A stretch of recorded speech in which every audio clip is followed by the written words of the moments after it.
आज सकाळपासून छत्रपती संभाजीनगर शहरातील सगळ्याच पेट्रोल पंपावर नो स्टॉकचे बोर्ड लागलेत। ज्यांच्याकडे पेट्रोल आहे त्यांच्याकडे पेट्रोल घेण्यासाठी वाहनधारकाच्या रांगा लागलेल्या आहेत। सकाळी 7 वाजल्यापासून चाकरमाने म्हणजे जे नोकरदार वर्ग आहेत, जे वेगवेगळ्या कंपन्यांमध्ये नोकरीच्या ठिकाणी जात असतात, त्या सगळ्यांना वाळूज शेंद्रा या परिसरामध्ये जावं लागतं आणि ते सगळे चाकरमाने जे लोक दररोज काम करणारे कामगार आहेत त्यांच्यासाठी सकाळी पेट्रोल घेणं आवश्यक असतं।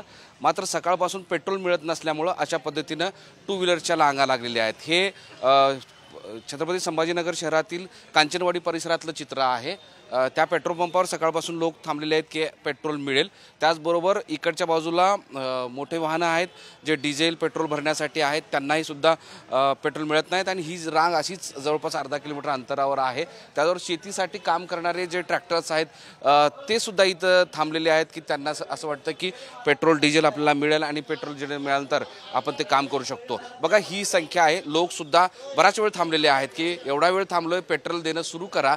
पण नेमकं पेट्रोल पंप चालकाचं म्हणणं काय आहे हे काही कळायला मार्ग नाही। आपण काही लोकांशी बोलूयात। तुम्ही पेट्रोल घ्यायला आले? पेट्रोल घ्यायला आलोय।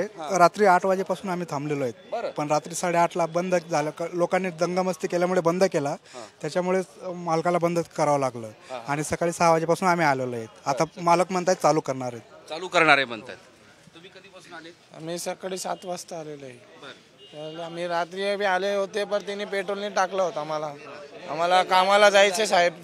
सुबह सुबह से काम को जाना पड़ता ना, हमको पेट्रोल ही नहीं है साहब हमारी गाड़ी में। काही वाहनधारकाशी बोलू। अरे कुठं जायचं तुला? सर मला कॉलेजला जायचंय। कॉलेजला हो। आता हे सगळ्यांना कुठला कॉलेजला जायचंय, कुठला कंपन्यामध्ये कामाला जायचंय, कुठला शेताला जायचंय, कुठला गावाकडे जायचंय, नोकरीच्या ठिकाणी जायचंय, हे सगळं सुरू आहे आणि ती गर्दी मात्र अशाच पद्धतीने सुरू होते। आता एक पेट्रोल पंप आता सुरू झालेला आहे, पेट्रोल देणं सुरू झालेलं आहे। आता यांच्याकडे स्टॉक किती आहे ते पाहावं लागणार आहे, पण शहरातल्या सगळ्या पेट्रोल पंपावर ही स्थिती आहे। अनेक ठिकाणी नो स्टॉकचे बोर्ड लागलेले आहेत, शुकशुकाट आहेत आणि काही जण पेट्रोल मिळेल या आशेनं वाहनधारक रस्त्याच्या कडेला पेट्रोल पंपाच्या बाहेर थांबलेले आहेत। मोहम्मद इरफानचा माधव सावरगावे, साम टीव्ही, छत्रपती संभाजीनगर। देश विदेशातील प्रत्येक घडामोडींचे लाईव्ह अपडेट मिळवण्यासाठी आता साम टीव्हीच्या सर्व सोशल मीडिया प्लॅटफॉर्मला लाईक, फॉलो आणि सबस्क्राईब करा। तसंच सर्व नोटिफिकेशनसाठी बेल आयकॉन प्रेस करायला विसरू नका।